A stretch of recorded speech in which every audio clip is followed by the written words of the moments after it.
Stenography Hindi के नियमित अभ्यास के लिए यह चैनल बनाया गया है। आपकी सफलता ही इस चैनल का मुख्य उद्देश्य है। सबसे पहले अपने इस चैनल को आप सब्सक्राइब कर लें और आगे के अपडेट्स डिक्टेशंस के लिए बेल आइकन को प्रेस करना ना भूलें। डिक्टेशन का समय 5 मिनट। Ready, start.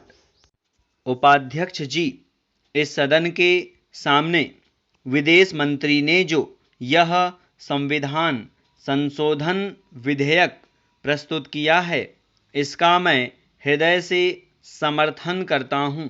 मैंने और शायद इस सदन के बहुत से माननीय सदस्यों ने इस देश के इतिहास का गहरा अध्ययन किया होगा और उनको भी यह स्मरण होगा कि भारत के अंदर अनेकों प्रांत और ऐसी देसी रियासतें या राज्य हुआ करते थे। हमें स्मरण है कि उन्हीं में से सिक्किम भी एक है, जो हमारे देश का उसी प्रकार का राज्य है जैसे अन्य राज्य हैं।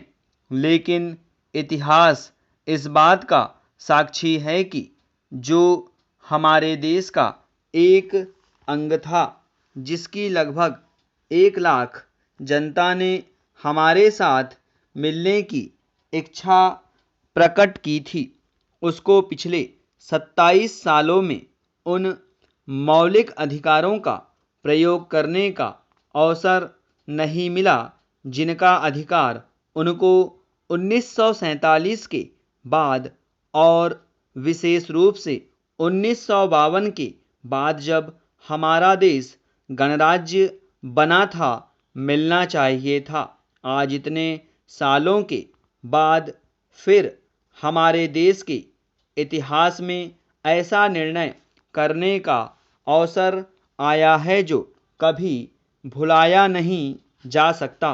पैरा महोदय, मुझे इस बात की प्रसन्नता है कि सिक्किम की जनता, जो पिछले कई सालों से अपने अधिकार से वंचित रही, उसके लिए आंदोलन करती रही और भारत के साथ, भारत की जनता के साथ अपने को मिलाने की चेष्टा करती रही। उसकी इस मांग की तरफ भारत सरकार का ध्यान गया और भारत सरकार ने, हमारी प्रधानमंत्री ने उसकी जनता की इच्छाओं का समादर किया। मैं इसके लिए उन्हें बधाई देता हूं। मैं यह मानता हूं कि इस मसले पर निर्णय लेने में आरंभ से ही भूल हुई और अब उसका सुधार हो रहा है। हमारे देश का जो उत्तरी अंचल है, उसकी तरफ हमारी सरकार का ध्यान गया है और उसकी इच्छाओं की पूर्ति करने का अवसर आया है। मैं समझता हूं कि इस कदम का न केवल इस सदन के सदस्य बल्कि सारे देश की जनता हृदय से स्वागत करती है।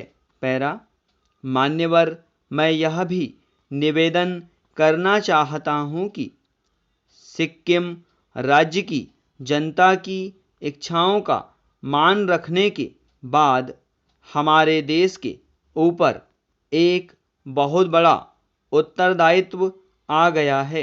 हमने पिछले 25 वर्षों में इस देश के विकास के लिए जितनी योजनाएं बनाई, चाहे वे शिक्षा के क्षेत्र में हों या उद्योग धंधों को बढ़ाने और रोजगार देने के संबंध में हों, उनसे हमारे देश की जनता तो लाभ उठा सकी, लेकिन सिक्किम प्रदेश की जनता उनसे वंचित रही।